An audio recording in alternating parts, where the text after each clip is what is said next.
ইনকিলাব মঞ্চের আহ্বায়ক শহীদ শরীফ ওসমান বিন হাদি হত্যাকাণ্ডের প্রধান আসামি ফয়সাল করিম মাসুদ ও তার সহযোগী আলমগীর হুসাইনকে গ্রেপ্তার করেছে ভারতীয় পুলিশ। শনিবার দিবাগত রাতে বাংলাদেশ সীমান্তবর্তী পশ্চিমবঙ্গের বনগাঁ এলাকায় অভিযান চালিয়ে তাদের গ্রেপ্তার করা হয়েছে।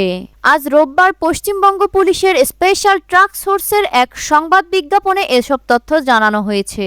সংবাদ বিজ্ঞপ্তিতে বলা হয়, গোপন ও বিশ্বাসযোগ্য তথ্য ছিল যে বাংলাদেশে চাঁদাবাজি, হত্যাকাণ্ড সহ গুরুতর অপরাধ করার পর দুই বাংলাদেশি নাগরিক তাদের দেশ থেকে পালিয়ে অবৈধভাবে ভারতে প্রবেশ করেছিলেন।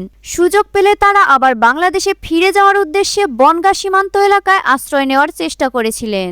স্পেশাল টাস্ক ফোর্স জানায়, তথ্যের ভিত্তিতে শনিবার দিবাগত মধ্যরাতে অভিযান চালিয়ে বনগাঁ এলাকা থেকে দুই বাংলাদেশি নাগরিককে আটক করা হয়। আটককৃত দুই বাংলাদেশি নাগরিকের প্রথমজন হলেন পটুয়াখালীর রুহুল ওরফে ফয়সাল করিম মাসুদ এবং দ্বিতীয়জন হলেন ঢাকার আলমগীর হোসেন।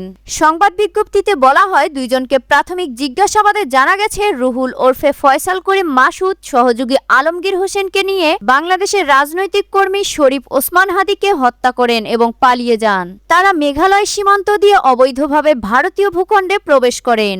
ভারতের বিভিন্ন স্থানে ঘোরাফেরা করার পর শেষ পর্যন্ত পশ্চিমবঙ্গের বনগাঁ এলাকায় আসেন। তাদের উদ্দেশ্য ছিল সুযোগ পেলে আবার বাংলাদেশে ফিরে যাওয়া। স্পেশাল টাস্ক ফোর্স জানায়, এ বিষয়ে একটি মামলা করা হয়েছে। আজ সংশ্লিষ্ট আদালতে হাজির করার পর তাদের পুলিশি হেফাজতে পাঠানো হয়েছে। এ বিষয়ে আরও তদন্ত চলছে।